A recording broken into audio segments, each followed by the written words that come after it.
Hey everybody, Tom and I of Really with Tom and Dave are excited to announce that we are moving to our own dedicated YouTube channel. Woohoo! Yes, and our new address will be at Really with Tom and Dave. So look for us. That's how you'll find us in the future. So please join us on we'll call it our new mothership There you for go. this podcast. Yeah, we're starting this fresh on a new channel to ensure we bring you all the best content, conversations regarding UAP, all sorts of weird phenomenon consistently every week. We will continue to post upcoming episodes on the Stampede Podcast Network just over the next few weeks, but then we'll fully made the move over to our new channel by October, and it's very exciting. Yeah, so please follow us over there, and we will endeavor to stay inquisitive, and hopefully you will join us on that journey. About all things that fascinate us about how confusing reality is, whether it's UAPs, which dominates a lot of our thinking lately, because they just won't go, they won't get out of the way and let other subjects have a space. They need their say. So it is at Really with Tom and Dave, our new YouTube channel. Thanks.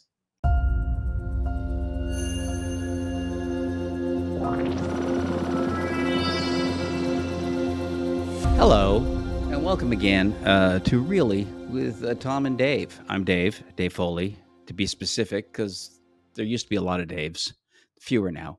And on the other side there, you'll see Tom Wheeler. What happened to all the Daves? Well, people stopped naming their kids Dave. It's just, Oh, we're going. yeah. I didn't know if there was like a Dave event. No, it's basically, I think we're becoming endangered. Due to sort of generations of the name just being really boring. Yeah. So, Okay. yeah. All right. Well, I'm glad you're one of the few survivors. Yes. Keeping the Dave flame going. Yeah. I don't think there are any Daves that don't have gray hair in the world at this point. Let me think. Pretty sure that's true. I have an Uncle Dave, and he's 80. Yeah. Or plus. So I'm definitely a junior member of the Dave Corps. You're doing good you're in the youthful Dave department. Mm-hmm. Beyond that, although David Grush, that's a good one. True. Yeah. He's bringing up the line in the UAP. He's relatively young. Yeah. Yeah. So listen. And he's mostly bald, right? So it's hard to tell if he's turning gray. It's hard to tell. He's got like the little Air Force thing going on. But we digress, which is part of the fun. For sure. But how are you? I'm well. I'm just realizing I've got my flick actually looks like an alien because of the context. It is a flick. Little lounging flick back there. A wonderful Dave Foley highlight. But I just noticed it over my shoulder. I'm well. I'm doing well. It's finally it's becoming autumnal. Hence the plaid flannel. Nice. Here in New York City. I don't know if you've heard of the place. Yeah. I heard it was rainy and it was making you sleepy. It's been rainy for days. Yes, I think that's what was making me sleepy. Okay. And not the old dengue fever coming back from my colonial days. Does it live for a while? I think it might. I don't think. No, I've never had dengue fever. I've never. But I just love it as a British colonial reference. That'd be cool. Yeah. Little dengue. Have you survived it? Oh yeah. We should do like a rare diseases. I love a survival story. I love a good, horrible survival story. I will. Yeah. Any vacation reading, the more horrendous the conditions on the people on any sort of survival story, it might make me feel more comfortable on vacation. Like it makes more relaxing to read about people in the most uncomfortable situations ever. But it makes my family mad because I will tell them like details that are they hate. Yeah, I hate all that too because I immediately assume that I will get anything that someone describes to me. Well, hopefully you don't end up like lost in the like 17th century Sahara desert or anything like that on a shipwreck. Anything can happen. I have no sense of direction. That could happen to me just if I'm trying to get over to Dykeman Street here, and we get a call. Yeah, we're trying to do Life 360 on you. Yeah, and we find you in the desert in some dune. Yes, walking with sun blind. Yeah, I've got sun blindness, you know. Oh, they did terrible. I can't see a thing. Drink camel pee. They had to do horrible things. But it's really, if you never tried camel pee, it's really quite delicious. I don't know. I'm not going to. I just read about it. Just, I'm all not. I right. have no interest in going. That's Mm. my neurotic stuff kicking in. Not gonna be experienced. Just read about. But Uh, listen, this is fun. But we have a wonderful guest yes, today. we do have a guest. Yes, we do. Fantabulous guest and a dear friend of the Really family. Going back a couple years. Today we have, and now is it the parlance? Are you an experiencer if you have just seen, I think or do I you have think to they be? I think Is that an experience abduction I thing? think no, I don't think it has to be an abduction. I think any kind of contact Okay. in experience. I think any kind of an encounter, I think, is considered an experiencer now. I mean, I love Think. talking with experts, and that's all super cool and going over what's been going on in government. But I find the conversations where someone who's had, they've seen it with their own eyes, or experienced something that is super interesting to me. Today we have Robin Ruzan, who, as well as being an experiencer, is also an actor, writer, producer, has appeared in multiple roles on film and television, including being John Malkovich, which is fantastic, Sex and the City, Curb Your Enthusiasm, and Transparent. As an executive producer and creator of The Room Live, which was all original content online television network and production company. She produced over 250 episodes of traditional like television plus talk shows with Oprah.com, and also the celebrity game show Celebrity Liar with Jason Alexander, and was most recently a writer and consulting producer on FX's Better Things, starring Pamela Adlon. And like I said, a very good friend of ours here today. Robin, where are you? Hello, Robin. Hello. Robin, there she is. We have another And a guest. friend. I'm so Oh. sorry. As you know, my generator is on because my power went off, and now my dog is afraid of the sound of the generator. We're having a moment right But now. you I were thinking understand. this could be a byproduct of the story you're going to tell her. We're going with that. We're Yes, going. I think Yes. the aliens are freaked They're out that I'm intervening. going to discuss it. Yeah. Yeah. So Who's your friend on your lap here? Let's introduce formally. this is B Ruzansky. She kept her original name. Okay. Nice. Yeah. Yes. Modern lady. Very cute. She went back to Ellis Island and got the ski back from Ruzan. Yeah. So. The original signature found out. I It's know. delightful. She's looking for so stoic today.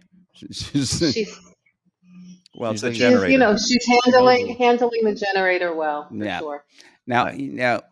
I should say, Rob, you and I have been friends, I think, almost like 37 years, I think, at this point. I think, I mean, I haven't counted, I think but it's about it that. feels, really? Did you do the math? I think it's about, annoying. I forget it. I Healthy That's think, amount annoying that I think going we're back, old enough to have known people that long. yes, You know? I know. And we met as adults also. Yes, I know.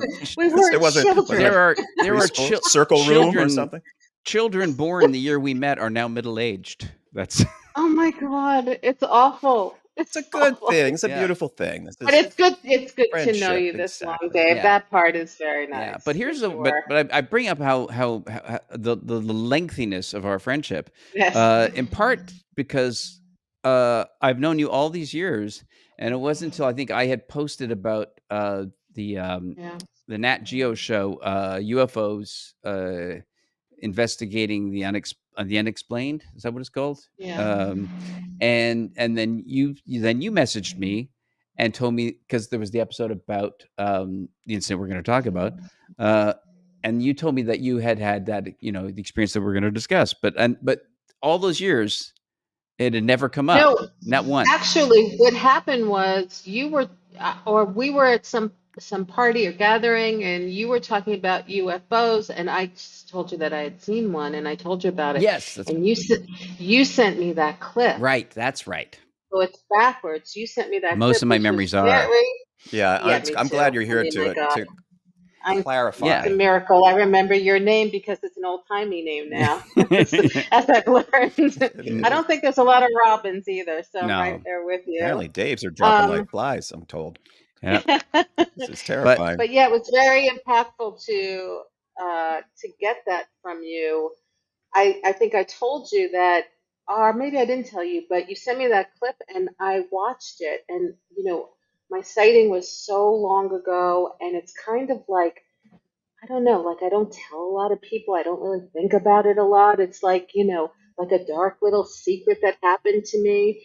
And when you sent that to me and I watched it, I cried. Oh, It made wow. me cry. Well, Yeah. well. There's a lot of trauma involved with the stigma connected to having seen UFOs or Yeah. had an encounter with UFOs, and yeah, people do put it away. And I guess we should just say that Robin was part of one of the most famous UFO events, or a lengthy events that went on for a long period of time, which Yeah. is called the Hudson Valley Flap. They call them flaps in Hmm. the UFO world. Why a flap is Why a is it a flap? sighting? Is A that the bunch deal? a bunch of sightings together, like a bunch of Is that like a Oh, parliament of bunch owls of or events. something I like think that? It's a so. flap Yeah, I'm of not sure who came UAP? up with flap, but I know that's the UAP term. Terrible Yeah. I group name. like it. Yeah. I like Okay. it. All right. Yeah. So, it's like, I A don't know what squadron or something wave. more Star Wars like? Yes. Yeah, you could use the term wave as a Yeah, synonym for flap. yeah, But Okay, yeah, right. but that's you were better. part of you were a part of It was. the famous Hudson Valley incident, Yeah. or incidents. And I guess, should we run that clip before Yeah, we go on? All yeah. right. Yeah, Let's. here we go. I might cry. I might cry again. All right. The Hudson Valley sightings are really bizarre, but unlike Rendlesham, this thing is much bigger. I mean, we're talking here, some of the witnesses will talk about these things being the size of football fields, but hovering or moving very slowly in the sky and then accelerating away to the horizon at an incredible rate. Thousands of witnesses describe seeing massive objects in the sky, outlined by colorful lights. But I Skyped with one of the few who managed to film what she saw.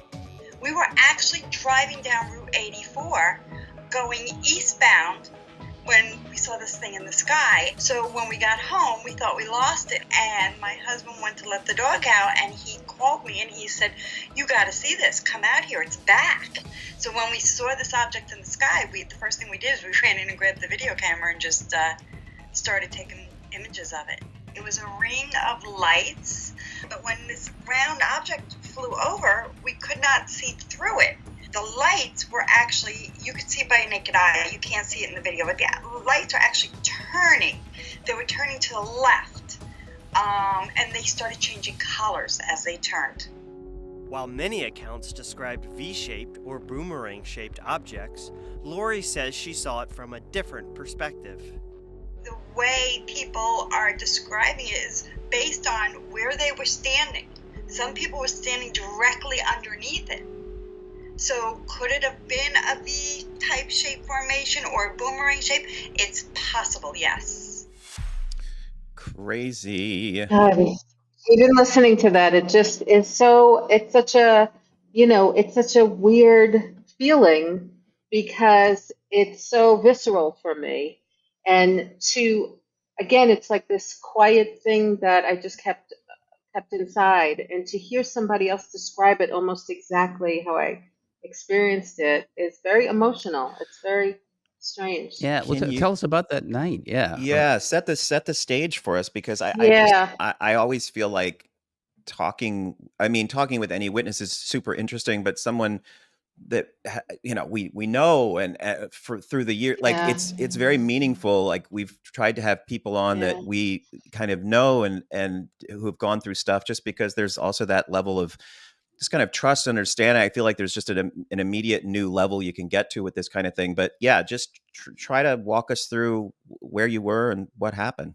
Yeah. It's funny. I've just recently started listening to, because of another thing that happened to a friend of mine, of NDAs, not NDAs, that's, what is it? Near-death experience, Oh, Near NDA, death an experiences, NDA. NDEs. Right. Yes. NDEs. And they say that that when they talk about it, it's as vivid as if it's happening right now. And it's very similar with this memory. It's very, it's very vivid and it's very clear. And it's not like a faded dream. It's like a very clear thing. So what happened was, it was 1982.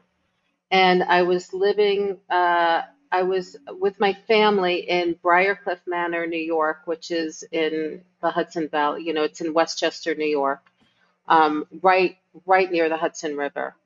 And it was sort of, I would say it was probably about 4 o'clock in the afternoon, maybe a little bit later. And my dad, we lived up on a little bit of a hill, and my dad was sitting looking over, at the living room, looking over the whole neighborhood. You know, you could see kind of far out because we were a little raised. And he said, "Come here, I want to show you something."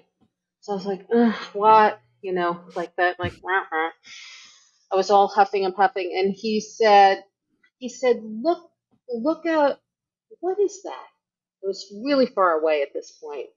And I said, "Oh, it's an airplane." He said, "No, no, no, watch it."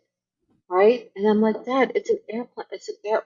And I went, "Oh, wait, what is that?"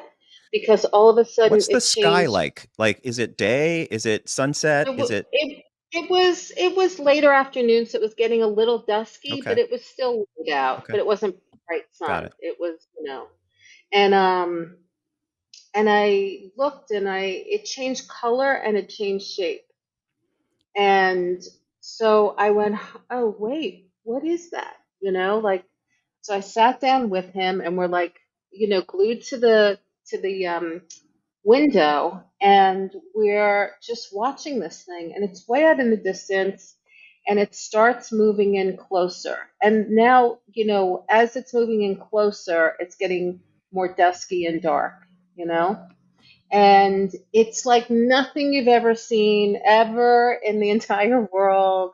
It's not a balloon. It's not, it's not a blimp. It's not anything you've seen, and it's moving really quickly. Not really quickly. It's moving slowly at this point, and you can see it keeps changing like color and shape.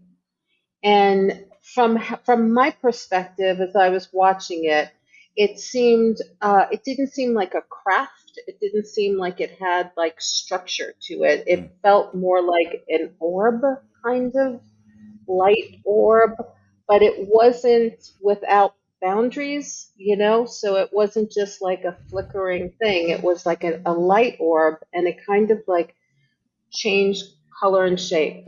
How Um, high up in the sky would you? I mean, is it plane height? Is it lower than plane it's helicopter height? I mean, it's it's sort of helicoptery height.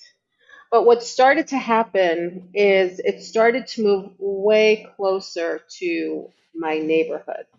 And as it got closer, this is what makes me know, like, all right, I wasn't crazy, and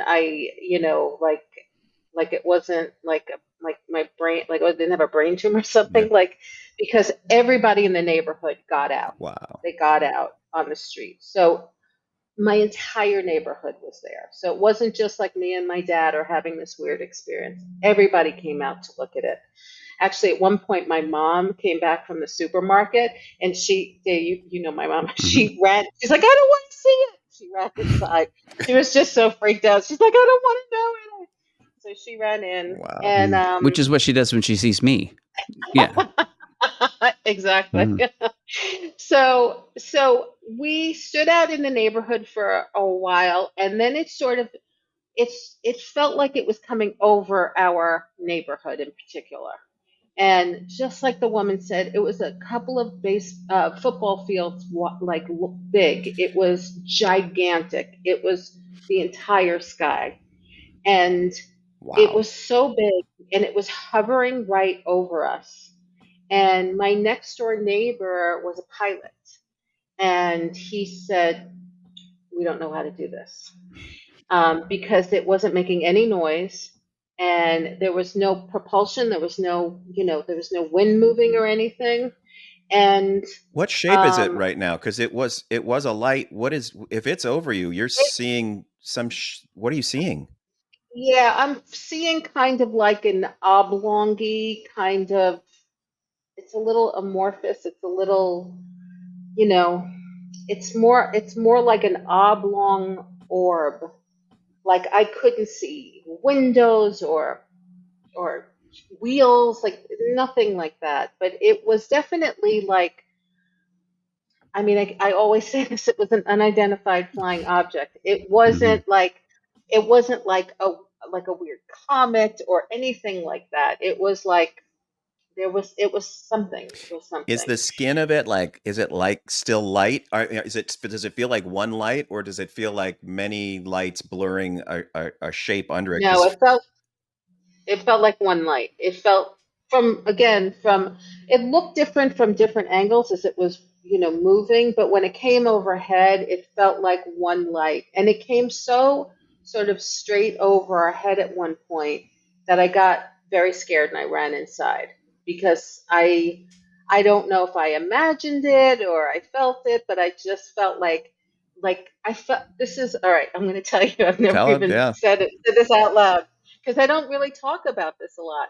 But I felt like it saw me see it, Yeah. whatever that Yeah. even means. But I felt like, I know what that you know means. what I'm I saying? know what that Oh, you means. do? Is this a thing? Because I don't really investigate this stuff. Is that a thing? It was Or it you know was what for I'm what saying? it is what I Yeah. experienced. I had that feeling too. So Yeah. when I felt like it saw me see it, I ran inside and I got really scared at that point. So then I was watching it again from the window, a different window now. I moved into my bedroom and I was watching it from my window. My dad was still outside. My brother was Do you think outside. it must be like a fucking alien invasion at this point? I mean, how long has this been going on now? And Well, how long would you yeah, say it, from it this first sighting to this moment in your bedroom is like 2 hours. Like 2 this whole hours? thing is two Holy hours. shit. And so It's I'm sort of crazy. crouched in my bedroom because I thought it knew I saw it Yeah. somehow. And so I was crouched in my bedroom, but still looking out the window.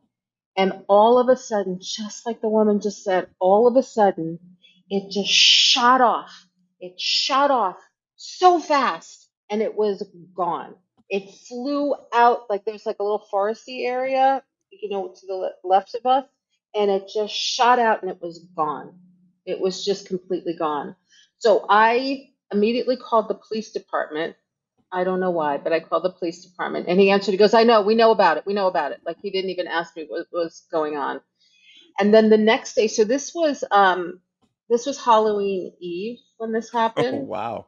Wow. Good Yeah. timing. And so the next day in the local paper, they said that people saw this thing in the air, but it was just a prank. It was two small private, small little planes that strung lights on them to pretend it was a UFO, which it like just wasn't. I mean, that's exactly what it wasn't, and anybody who saw that knew that. And I was like, why are they saying that? Hmm. And then the other feeling that I had is like I would wake up every morning and I would check my body. I would check my body to see if there was any marks or any things because I had like this weird feeling like they saw me see it, Hmm. whatever it was, and that they were gonna like single me out. I don't know what my brain was doing as such a young person, but for like a year, I checked my body every day. Now, did you have any knowledge of like of the sort of things that go along with abduction phenomena at that point that you would be Just checking like for? Or that silly stuff that you would see on like, I don't know, like, you know, Star Trek or something. I don't know, like whatever sort of like TV junk I had in my head. Um, what is it? Lost in Space. yeah, yeah, Yeah. but I had 60s television alien in my head. yeah, That's what I had in my head. but Um, you didn't experience any kind of sense of like lost missing time or anything after seeing No, it. I didn't, but I kept checking for it. Like I Yeah. just kept I for like about a year I was very sort of like on high alert about it, It was very like because you saw like when you see something like you saw something Something, yeah, very that unusual. And you yeah. you saw something that like didn't Well, come from here, now you know? how did how did the community and your family, how did you all process this Well, experience? like how we process, any trauma in our lives, we pretended it didn't. We talked about it for a minute and then we pretended it didn't happen, Hmm. Yeah. Yeah. But like every once in a while, my dad has passed away and my brother's passed away. But a few times with my dad in the last few years, before he passed away, like we talked about it a couple of times. Like, we brought it up. And again, it's sort of like this. I mean, it's so different now lately because people are acknowledging that this is like a thing. But when I saw when I had my sighting, it was so like embarrassing and shameful and crazy. And so you just have a lot of shame around it, which is why I definitely think I cried when I saw that footage because, it's like, oh, it really did happen. It wasn't like a thing. And my mom and I have talked about, I told her I was doing this and I said I was going to talk about the UFO sighting. And she said, oh, really? Mhm. Like, like she acknowledges she didn't want to see it though. She ran in, she was freaked out. Yeah. So, So did she see something? She saw enough of it to be aware that it was going on, though, I guess. oh yeah, she knows Yeah. she was part of it. She Yeah. was definitely there. And like, over the years things would happen and I would hear about like I read communion at some point because I had told somebody very, you have to like now I'm fine to talk about it, but Mhm. through the years you would only want to tell people that you felt kind of safe with who wouldn't judge you. Sure. And so I told a few people here and there, and somebody recommended that I read communion. And I would say like every few years, I would get curious and Google it, and Mhm. because I didn't know that my sighting. I thought my sighting was like obviously a big deal in my neighborhood, but I didn't know that it was like a thing. But your You know? neighbors, you wouldn't discuss it with your neighbors after that? Like, it No, wouldn't I mean, be, you know, there were no. no town meetings, no, No. I mean, after the initial thing, maybe we talked about it for a little bit and then then we yeah, pretended nothing ever yeah. happened Well, and there was nothing. how old were you when this happened? I think I was 17 or 18. Yeah. So I was like, a person. I Yeah. was definitely a person by then. It also really Mhm. shows the power of that disinformation stuff, right? Because the moment they put in the paper of like, no, that's not what you saw, even though you know in your heart and Yeah. clearly like the emotion of it has set there in your body all this time, like it was clearly something that impacted you. The fact that they say, nope, you didn't, it just Yeah. creates a sort of cycle of shame and don't bring it up and don't talk about it, which is kind of what it's designed to do. Mhm. When it's so clearly like you can tell the difference, particularly in that sort of light and daylight, and see, um, that's a wild sighting. I mean, we've been Yeah. hearing, Yeah. and I know. we've been hearing some craziness, but it is amazing to be, you were part of, yeah, one of the biggest mass sightings Yeah. in the And country's again, history. I didn't know that until just like 10 years ago. I didn't Mhm. know that what I thought what I saw was very, particular Yeah. to my neighborhood and everything. I didn't know it was like a series of sightings over years. Mhm. Yeah, it was a real hotbed for quite what were you saying? It was It was more than 2 3 years, years? like 82, 82. Well, 3 you saw it in 82, right? 82. Yeah, I think it was 82. Yeah. And they say they went all the way to like 86. I think there Wow. was that, and you know, hundreds and hundreds of people have been 100 people, interviewed. like police officers and town Yeah. officials and doctors Yeah. and pilots and, a Yeah. lot of really credible, observers Yeah, and it's so funny because I'm sorry, I was telling my trainer that I was going to do this podcast. She wanted to make an appointment with me. I said, I can't, I'm doing a podcast. She said, about what? I said, about my UFO sighting. And she turned around and gave me like crazy eyes. well, And I said, yeah. Oh no, the stigma is you still like know, it's certainly it's still there. the last few years it's been lessened to a great extent, but it's still, yeah, it's still very strong. And Yeah. It yeah, doesn't take long now because I've gotten a little like even doing the podcast, right? Because we all do our different things in the course of the day, and this is like a chance to have amazing conversations with interesting people about. That's what I wanted to do. I wanted to find out more about this. Right. And it is interesting, but it's always people that haven't the foggiest fucking idea of like what's going on with this stuff right now. And like, Yeah. you don't have to like dig into conspiracy stuff. You just have to, let's look into what's happening in the government in terms of the laws that they're passing Yeah. about this Mhm. thing.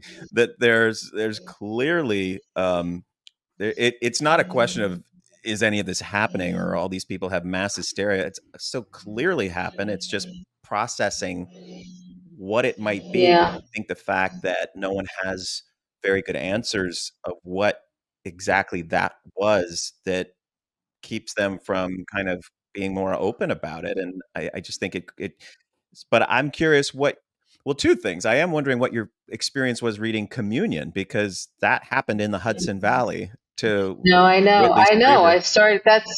That started opening me up to understanding that what I had seen was part of a bigger thing that I didn't know about. And again, like every time for me, anytime I've read stuff, it soothes me because it's like it's it's a very unusual thing to Yeah. happen to a person. It's like a very unusual thing.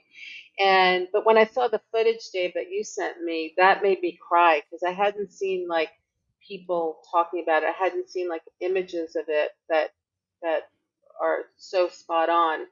It really it really made me realize that I've been, sitting on something for so long that's carried all the shame around it.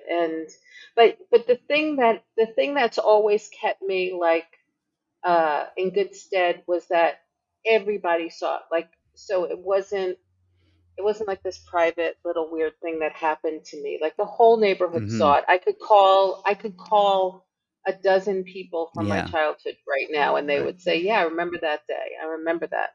And it's But I think, oh, sorry, no, go on. no, I was just gonna say that's amazing to me that is with the power of the stigma, and the Yeah, fear of ridicule, that even though your family experienced it, you had your neighbors experienced it, that you would all still be made to feel this way.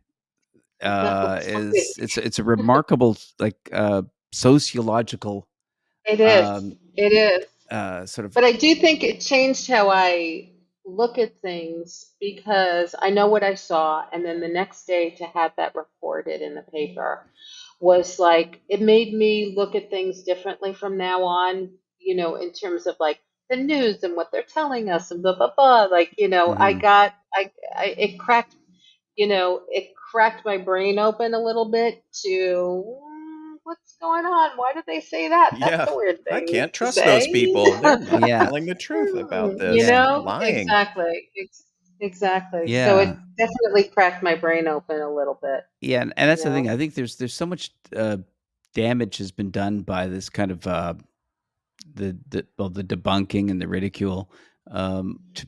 to people for decades and decades. Just the emotional Yeah. damage done to people for having to feel like they can't. That something this remarkable is something you can't discuss, you can't acknowledge, and that if you do, people will look at you funny and treat you differently. Yeah. Imagine there was like a few, I mean, at least in my neighborhood, dozens of people. And like to think of it now, like this like orb craft the size of a few football fields hovered over our houses for a few hours and then took off into the night like in a second, and we didn't talk about it after. No, yeah, in a healthier environment, that would be all you would ever talk about ever Want to get to the again. bottom of that. Yeah. Ever again. You Yeah. know, Ever again. it'd be like, And we "Hey, good just like, morning. Remember how we saw the UFO?" I know. I Yeah, know. And to think of it now again, like coming out of it now, it feels like, being able to talk about it. It's like, to be able to, over the years, to just say something to my mother or my father, and it's not like, what UFO? It's like, yeah, that yeah. was, Well, it's not like if you'd seen a tornado, you'd talk yeah, about it, and everyone in your neighborhood would talk, "Hey, remember that tornado? Yeah. Oh, that was Yeah. quite. Remember that year the tornado came through?" And right, right, yeah, and you just everyone would talk about the details of what a tornado looked like up close, and right, and it's right, and it's and and this is a much more extraordinary thing than a tornado. Uh, It really is. And also, like, my shame about it, what, like, I know that I do this like apologetic thing when I have spoken about it, where I'll say, I don't, I don't, I don't think it was like a UFO. It's like an unidentified flying object, but I don't know. Maybe it came from Russia or something. yeah. It didn't come from Well, Russia. see, Like I that's try to minimize it. that's very typical. I was just reading the J. Allen Hynek's book, and he talks about that. Because the misperception about people who witness UFOs is that it's some sort of wish fulfillment, Yeah. and they see something and Oh, they really? want it to be a UFO. And in his book, he Ugh, says it's exactly the oh, opposite. People that see oh, UFOs consistently try to find any other explanation for what they saw first. They go through everything wow. and they struggle to find something else that it could be. And then they're left finally with, no, it wasn't that. It was a UFO. Right. And See, that's what's funny too, is to like, and just in talking to you, to understand how typical I am of somebody who has seen one, that we all sort of go through a process, I guess, of trying to make sense of it for ourselves. mm, And so it's interesting that we would all have similar features, yeah, everyone Yeah, resists becoming that person who's just seen a UFO. I know. You know, That's so true. I've spent so much time, but in recent years, they've rebranded UFO. What do they call a them? UAP. Yeah. UAP now. So they've rebranded them, and now it seems to be, more acceptable to talk about it, and I definitely feel less of like, fear or shame to talk about it for sure. I definitely feel better about it, because I feel like, if Obama goes on and he says, "Yeah, we've been tracking this stuff and it's real," then I go, "Oh, see, Yeah. Right. see, Yeah. Yeah. Yeah. And see, it really did." and I know. Jimmy Carter's, had a UFO experience, and Ronald Reagan had a Oh, I UFO didn't. experience. Oh, Yeah. wow! Yeah. I didn't even know that. I didn't know that. Yeah. See, I didn't see, like, you're into UFOs. I just saw one, Yeah. So it's Yeah. like I haven't really, like, again, I like every few years I'll Google a little bit, and and then I'll not. Mhm. I'm interested in the fact that sometimes like people see something like this, but the response is interesting. Like Dave, your response was interesting. Robin, your response was interesting because it's not like a big spiritual experience, right? It's more of Yeah. the truest sense of alien, or there's a certain. I guess I'm curious about exploring a little bit more of that emotional reaction. This thing is hovering over you, and you feel like you were seen. Um, Yeah. can you dig into that a little bit more? Like, what did you have any perception of what might be seeing you, or how it was seeing you, or what it was seeing? Was it? I guess I'm always curious about like the reaction to these Yeah. things is always so interesting to me. Yeah, I don't know. Again, I don't know if it was from my '60s TV sort of, catalog that was in my brain, or an actual feeling, but it's correct what you're saying, is like when you're faced with something that doesn't make any sense at all. Like, it just, I can't stress to you enough how, like, this this thing was hovering in the sky right above us. That was curious to me too, because it seemed to, I don't know, again, it could be my perception, my imagination, but it seemed to like hover over, like it hovered over our neighborhood. But again, it was several neighborhoods because it was so big. And also, it didn't seem like it lit up the sky too. So it wasn't like we couldn't look at it. It wasn't blinding or anything. We could see it. It was right there. And I don't know, like, I started it there again, Yeah, it's no, hard to totally. put I get in it. words, but it felt sentient in some way. It didn't feel like like a meteorological event. Right. It felt sentient. It felt like it was alive, or something in it was alive, or it felt alive in some way. Hmm. And so it was, and I wasn't afraid of it until I felt like it, like saw me, see it. Yeah. Well, I Yeah. definitely think. I mean, That would frighten me too. there's a big part of like a UFO experience is often it is a feeling of that is interacting with your consciousness.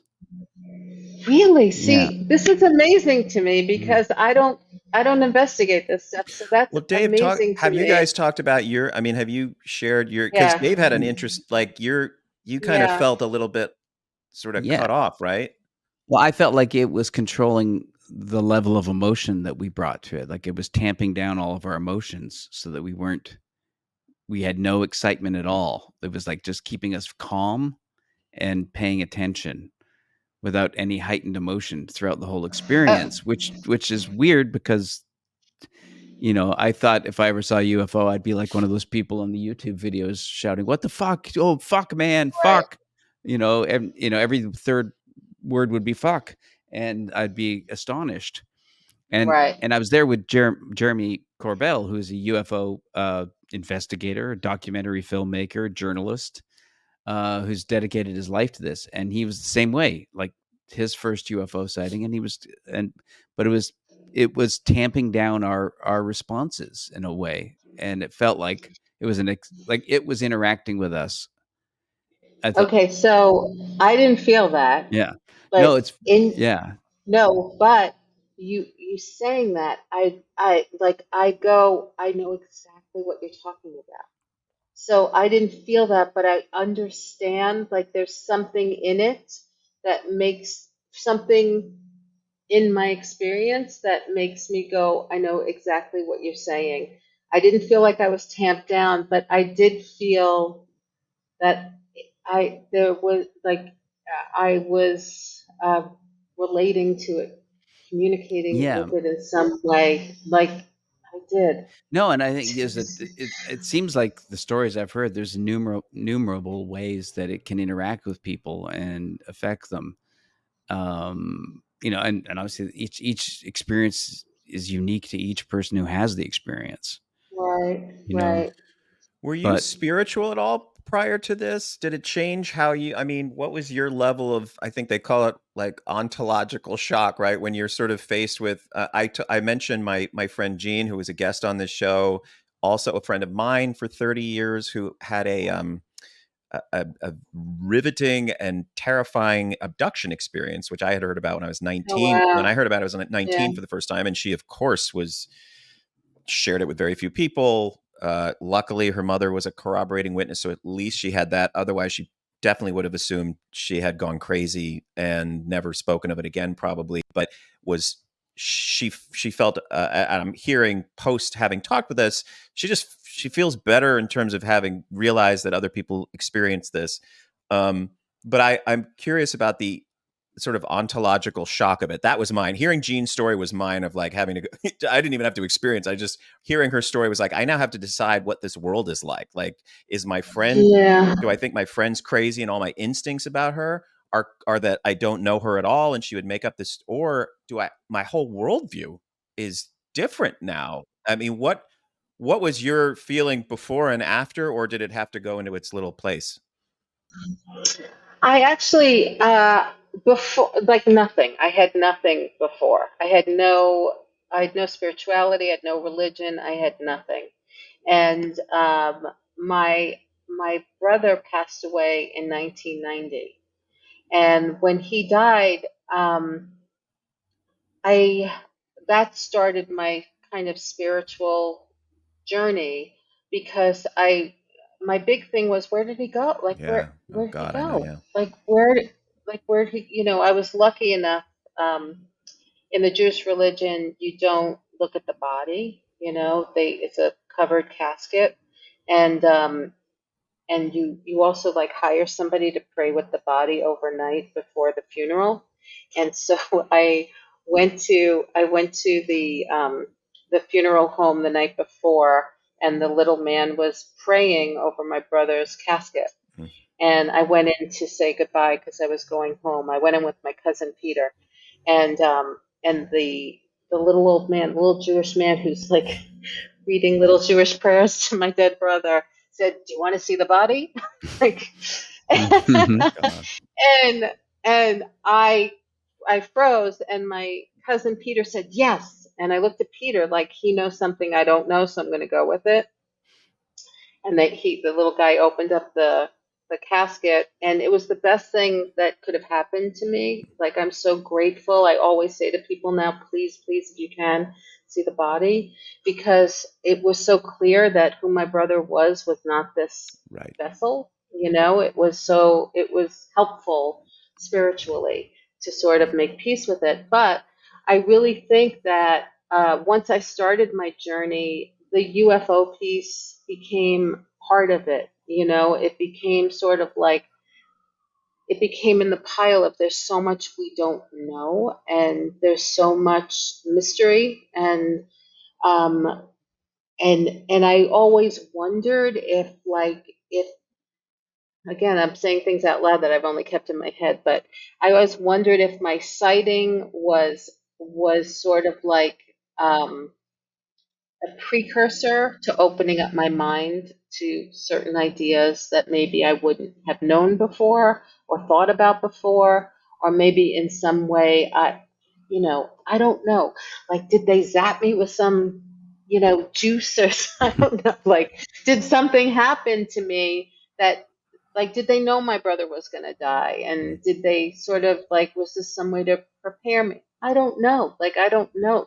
The whole thing is so incredibly mysterious. So I think that it has added to the pot of mysteries about our existence, what we're doing here, where we go after, where did we come from, like what is this crazy thing that we're doing here?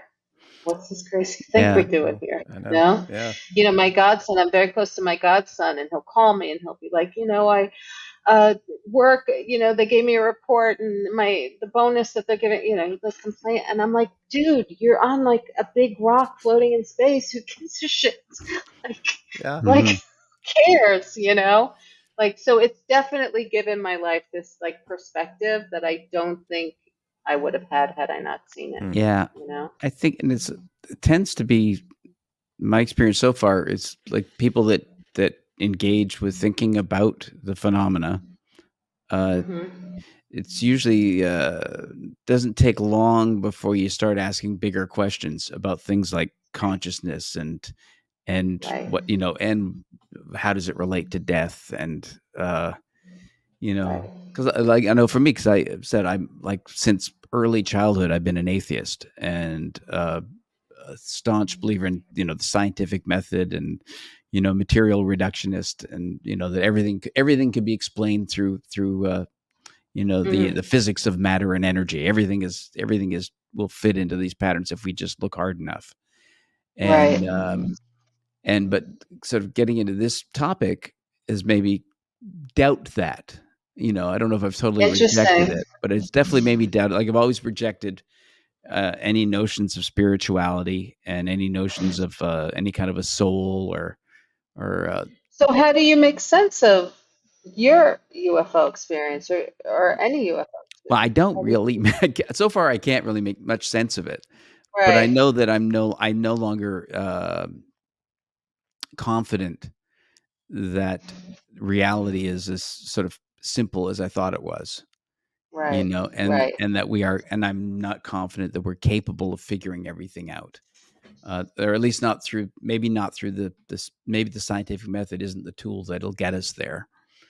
Right. Um, Right. but that there, yeah, and that maybe, it does not necessarily that there's a soul or anything, but maybe there is some kind of underlying reality to consciousness that goes outside of this, sort of body we live in, you Right. know, and Right. I think a lot of people that get involved with this start to think about those things and become curious about those Yeah. things. So it's Have you had any mystical experiences since then? Me, no, not really. I've had like just sort of odd coincidences that seem, that are hard to quite rationalize. But Hmm. There seems but to be. I'm sorry, Dave. Go ahead. oh no, that was it. I ran out. I mean, I think to me, like, and I'm curious. Well, let me ask this, Robin. What do you have just sort of like, what does your gut tell you was in that ship? I mean, do you have any kind of, just whether it's the I 1960s version of what might have been in there? I mean, have you, I what do you think was in don't there? I don't know that anything was necessarily in there. Hmm, It might have been it. that's It might interesting. have been it. Hmm. I don't know. I don't know, but I can say that it felt sentient to me. It felt like it had some intent and it had some intelligence about it and it had some, purpose. Like it just didn't, it was alive somehow. It was sentient. It had intention and purpose. It felt like when it was hovering, it was doing something. I don't know what, but it felt like it was important that it stayed where it was for a while, and then it just shot away and it was gone. And it felt so like it felt like I mean, it's like I'm just trying to see like what do I have here? All right, I have ketchup, right? So it's like you're looking at ketchup above your head, right? And you're like, one thing I know is that ketchup could not take off so fast in an instant. It just is not possible looking at what I'm looking at that could I could see it sort of kind of floating away a little bit, but this, like, it's not possible. This just goes Yeah, and it's Hmm. like gone, yeah. So it felt like something was, you know, driving it, moving it, something. I Yeah. don't know. No, I think the I don't know. sentience thing is a really cool way, and I think that does line up with a lot of other sightings, and also a kind of clinical quality the sense of observation. Maybe not a lot of warmth. I mean, if anything, my thoughts on it, it feels like we might be at the. Well, I suppose this could have been going on for a very long time in our history as humanity, but our perception of what's going on is what happens when two species start to interact, and one is really Right, way more advanced, to the point that I'm starting to, in right, all the kind of reading and research and people we're talking to, and it doesn't line up with our traditional idea where they come and they do a sort of, like, hey, I've learned your language. I want to say hi. And this is what our planet's like. And this is like, that's sort of how we think they would behave. But I think what we're seeing is maybe the more realistic and true way it would behave, which is we don't have the slightest fucking idea how they think, what perception would be. Are they even a they?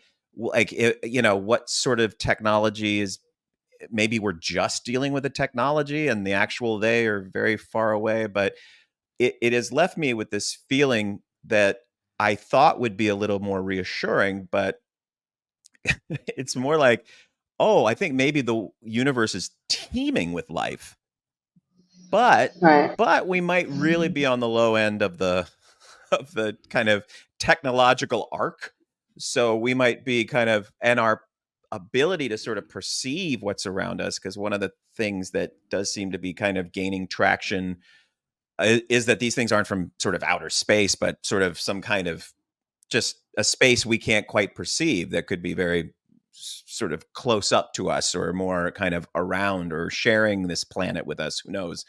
Um, but yeah, it's kind of, for me, wrapping my head around of like, okay, this is kind of what it would be like to be sort of observed as a something that doesn't even understand what, or we can't even see what it is unless they want to be seen. I don't know. It's a weird laboratory, perhaps, that I think is kind of super interesting, makes the universe very interesting. And we've always known, like, of course, with bajillions of planets and stars, of course, there has to be life everywhere. But the Right. idea of it starts to feel maybe a little weirder because we might not be able to communicate with it very well. It just might be too far gone, and I don't know. I don't know if I'm comforted by that, or what it does to my, because I've always been a sort of blurry spirituality myself. I'm kind of this. I figure like whatever would be out there, kind of going to take care of us. It's going to be sort of looking after us, and maybe some of them are, but I don't know. It's weird. It's weird. I'm just going to let it trail off like that. It's just my. Mm-hmm. Well, I was gonna say, like overall, like, do you feel like if you had an opportunity to experience it again, you would want to? Yeah. So, Yes. yeah. Do you think it was more of a? Do you think it's by and large a positive experience in your life having seen this, or a negative? I'm glad I saw it. I wish that our culture, it's like a recovered memory. It's like it's like one of those like, oh, I realized that something bad happened to me or something. Like it's like this weird Yeah. dark secret. But I am glad because I do think it's informed my life later on and my growth and my understanding of the world and even the government and the news and I have come to believe and feel and experience in my life because I have had quite a few mystical experiences since then, and I have come to believe that that that the the world is a magical place and we're very lucky to be here, and I feel kind of privileged to have seen it now. It feels like I even though I lived in like the shadows with it, I have always felt kind of privileged to have seen it. I really have. I feel like I feel like the possibility that I was chosen to see it makes me happy. Mm-hmm. That I could handle seeing it Oh or yeah. something. I don't know. I just feel like it really happened. Like it so happened to me, and it's a cool ass thing to have happened to a human being. And I don't know directly how it impacted me. Again, I was like, are they going to come and get me tonight and perform experiments on me? And I was definitely nervous about that at the beginning, but I think I think at the end of my life, when I do my life review, this would have been like a big piece of the puzzle for me. I like your Mm-hmm. perspective That- much better than mine. I think that sounds much yeah. healthier Yeah. and And I'm optimistic. and I wonder because because I had my experience, as I'm entering my final innings. Jesus, Dave, I Like didn't what know. if I had, Wow. Yeah, Wow. sorry to hear that. I mean, let's face it. I mean, Dave, come on, baby, I we mean, got you. Come, hang on. we have known each other 37 years. yeah, I no, mean, come on. at 60, you kind of have to acknowledge there's not, you don't have a Yes. whole raft of decades ahead of you at 60. No. Do a lot of walking. No. I hear Yeah. walking is good. Yeah. Some walking. Well, it's the vital part. That's what a friend said to me. It's like, yeah, I could live to 100, but how vital am I going to really be at 100? Yeah. Yeah. Oh, I've been watching this documentary on Netflix about the blue zones. Blue zones, yeah. And those people they're pretty vital in their hundreds. We have to move to Loma Linda or Sardinia. Got the people on the Yeah. hills, right? They just got to climb hills all the time. Some of them, yeah. So I think that's the Sardinia one. Yeah, they're Yeah. their entire town is built on going up and down stairs and hills. And what's up? Betty White always said her secret to longevity was living in a house with stairs. Oh, well, that's good for me. I have lots of stairs. Yeah, she said, "Don't live in a bungalow." That was her advice. Yeah, right. Good advice. She lived a good, healthy life. Yeah, that is boy, that's an incredible story. That's I haven't heard a sighting like that, and you were part of history. Yeah. Yeah, I didn't know that, but look at me. Yeah. I remember Who having knew? a response to the communion book, for example, that was I was like 15 or 16 maybe or 14, I'm not sure when, Mhm. and I never had an abduction experience, but there was something about it that like I wanted that experience. I for some reason, I don't know why, because it's part of so much of it was terrifying, but I think it's just wanting just a little glimpse behind the curtain, just a little glimpse. And I think that is what you were given, and that's Yeah, it incredible. definitely was. Yeah. Yeah. Yeah, it's Yeah. pretty cool. I think I've always lived life with the assumption that nothing truly interesting would ever happen. Um, you know, Boy, were you wrong. yeah, Yeah. yeah. And I think and we may be at the precipice of all of us having to deal with something very, very interesting in the next couple of Yeah. years. Do you think there's going to be disclosure and all that stuff? Do you think that's Well, actually going to I happen? think so. I mean, I think what's happened with the congressional hearing and with this guy, I don't know if you've been following with Dave Grush, the A little whistleblower, bit, talking about the reverse engineering programs and craft retrieval programs. And lately, there's been a lot of reporting that there's something like between 30 and 40 other whistleblowers that have already given testimony to Wow, the really? intelligence community inspector general, and that have already been deposed under oath. And so I think we don't know how many of them are going to go public because there's a lot of fear involved.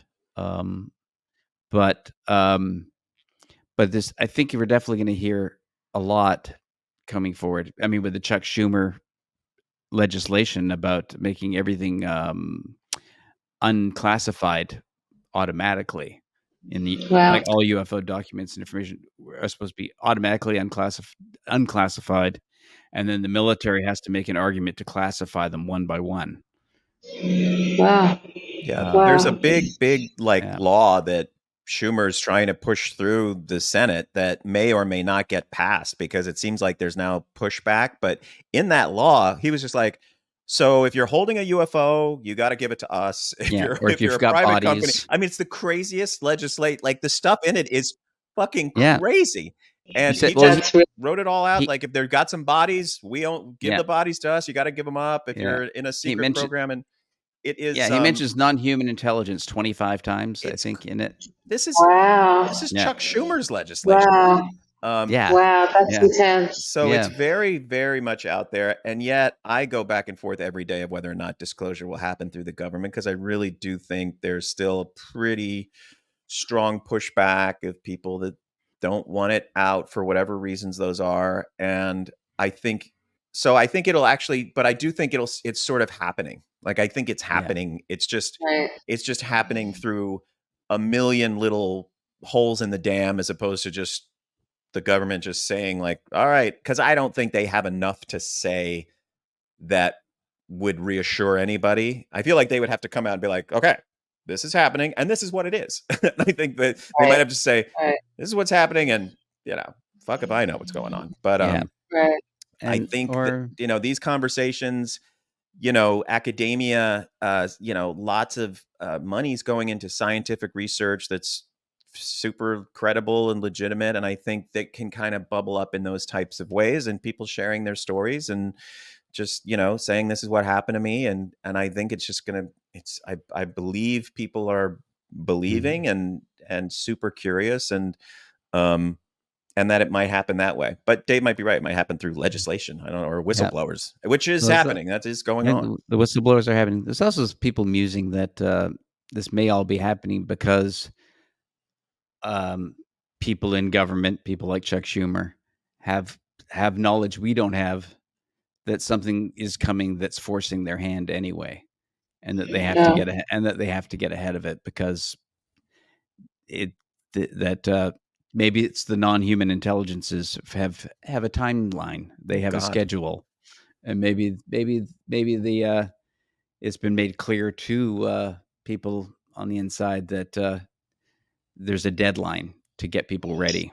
Oh my God. It's so, the whole world, like everything is so bendy right now, Yeah, like reality just feels very bendy right now. So I wouldn't be surprised if like we're on the verge of something we just don't know what it is. Yeah, But it's made it very hard for me to stay glued to MSNBC following politics the way I used to. yeah, yeah, exactly. I mean, I can't watch the news, you know? It just makes me crazy, you know? Mm, Because the world feels a little bendy right now. I hmm mean, for the last few years, like I feel like we're on the moon a little bit. Yeah. Maybe we Yeah, it won't. felt like for a long time I was like, when's the future gonna start? Like, when's it gonna get like cool futury, right? Like we got, I mean, I was like, I know we got phones, but like, where's the cool, fun future stuff? And then it feels like Where's our the jetpacks? last 2 hmm years, it just was like, pow, like future is Yeah. here, like artificial intelligence, like, there's, UFO debris somewhere in some garage. There's, Yeah.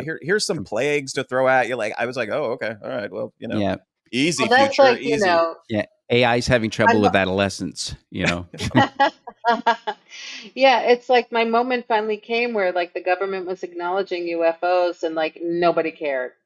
I Yeah, know. that's the It's kinda- amazing thing. Everybody sort had of vibe, so much fatigue that nobody cared. Yeah. Yeah. Well, I'm Fine. like, finally, yeah. I'm being taken seriously. But it's And nobody also just that we've been, the conditioning that made you not cared. talk about it all those years is still there, and so there's still Yeah, yeah, it is. people who haven't sort of looked at the evidence and haven't engaged with what's really going on right now, or people who Yeah. haven't had an experience of their own are still mostly oblivious to what's going on.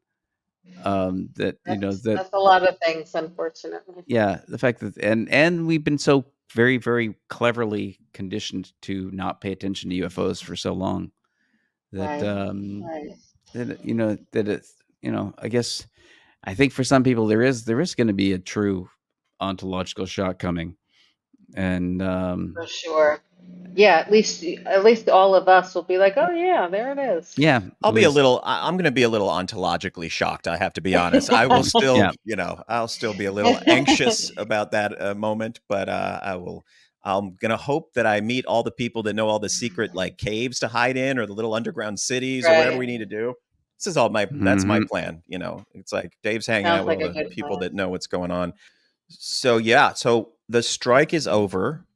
As yourself, a actor, writer, producer, Robin, do you have how you feeling? I mean, I feel good. I'm glad. I have a Mhm. project that's been waiting you know, to deal with, and so I guess we can move ahead. I'm going to have a big Zoom about it tomorrow, Yeah. so we'll see. Yeah. And I can put down one picket sign, so that's going to be easier. still got to Especially when it's carry Right, the other exactly. picket Yeah. sign. Exactly. Well, hopefully that'll be resolved soon as well. I'm Yeah. hoping. Yeah, Yeah. I hope so. Yeah, hopefully the writers' agreement will function as a template for the SAG-AFTRA agreement. Yeah. It Yeah. seemed like stuff like foreign residuals and transparency and being rewarded for success, and a lot of the stuff that was being super resisted before. I mean, the only thing you can like hope for is that some of the pain yielded some benefits for people. Like, I mean, it doesn't make up for a lot of the widespread, uh, pain, frankly, of just like crews and this and that. But it does seem like they got some important wins with artificial intelligence, and they're not going to be able to write first drafts of anyone's shows with a computer. They're not going to be and hopefully now like the actors will be able to deal with likeness AI stuff, which is also really fucking weird. And Can you believe we're creepy. talking about AI on a UFO show? I mean, it's a real It's super Yeah. real. crazy. It's Yeah. super real. Yeah. Yeah. And they can, I mean, they can do it now, but in like a year or two, it's going to be, you won't be able to tell the difference. So, I mean, it is hopefully a moment where a template was laid down. And usually I complain about the writers being like, 5 years behind the technology. They're fighting for like Betamax when like DVDs are taking on, they're fighting for like, they just never seem to like hit the moment. I think now they did at least try to rein it in a little bit. They're going to, sounds like the studios are still going to be able to train AI on literary material. So that's weird that they want to do that. And that's problematic. You can just feed it scripts and it'll learn and keep learning. And then, who knows what it'll churn out. But It can't Yeah. be considered a writer. It can't be considered source material. It can't be, you can't compete with it for credit or whatever. And it seems like there's some other stuff that might serve as Yeah. a template for It's a actors. good first battle for maintaining humanity. Oh my God. Because I think that's I think that is if we had gotten to a point where we just we let machines write our stories for us just because maybe they can, then we're it's like it really does seem like a first domino in the end of humanity. And which may be what we're looking at in the UFO experience anyway. Whoa, whoa, Maybe we're going there. it may be our future AI, the coming back, not maybe not our biological descendants, but our It is a very technological ones. It's such a strange time to be alive, It Yeah. just really is, and how fast things are moving, and it's just kind of incredible. I was listening to somebody was saying that because of like Google Maps and Waze and all these devices that help us know to get to where we're going, that it's really changing our brains, because being able to visually see a map of a city or something is a very integral part of how our brain is structured, and losing that changes our abilities in other areas. Yeah, it can diminish a lot of cognitive abilities that we don't hold maps in our heads anymore. I know I was reading an article that said recommending that you should go out and try to drive somewhere without your GPS every once in a while. Try to go try to walk somewhere. Because this lady's suing Google Maps, or because her husband drove off a bridge or something because the map told him to go, and he just obeyed the. That sounds like me. It sounds like something I would do. Like I leave the house. Totally do that. Christina, we're yelling at each other. I'm like, "Go put the map's on." She's like, "You're 4 fucking feet from your house. What are you talking about?" It's like, I need to know. I need to know Dave where I'm said, going. You said that you have a terrible sense of direction, and so do I. Yeah. I literally, if I go to a restaurant and go to the bathroom, I have no idea how to get back to my seat. I have no idea where my table is. At a search party. Yeah. Yes, it's terrible. If I walk somewhere with someone else, I will have no idea how we got there. Me too. Me too. No idea. It's really bad. It's bad. I have a pretty good sense of direction, but I have an anxiety response to not having the map thing on. It's so bizarre. It's like a trip I've taken multiple times. It's just, it was road trips. It's hilarious. That's why Crissy, who is lurking there somewhere, will not have the cognitive decline, because she battles with every map. Oh, really? Yeah, she has her own routes in mind. Almost every turn that the GPS suggests. No, that's not the best. No, right. So kind of classic taxi direction giver, right? Don't take Columbus, take Amsterdam, whatever. Yeah, Crissy has what the London cabbies call the knowledge. Yes. Yeah. Well, that's good. We all need Crissy as a navigator. We all do. We need her as a life navigator. Well, listen, this was fabulous. Thank you so much. Thank you. Robin, thank you, for Robin. sharing. Thank you. This is great. It's fun to talk about. I don't get to talk about it. No, I think it's a good thing to do. I think that's part of why. Part of why we're doing this is to try to show show that it's okay. Yeah, it's totally. And thank you for the trust. Honestly, thank you for thank you so much. So far in our kind of limited pool, it seems like it's a good thing. People, when they, people feel better after kind of sharing it, and it just encourages others to sort of do the same, and it doesn't become something that we can. It's something we should talk about. It's an amazing thing that's going on, and we should all be able to kind of freely, figure it out together. So, and this was it's a fucking crazy story. Say, and even that it's an amazing. Even if clearly B now thinks you're crazy. I know. He's looking for a new home. She's chilling. She's chilling. She's enjoying herself. Where they don't see the crazy crafts in the air. Mm-hmm. Well, this was great. Thank you so much, Robin. All right. Nice to see you guys. It was great to see you too, and we appreciate it. And we'll see you soon. All right. Take good care. Thanks.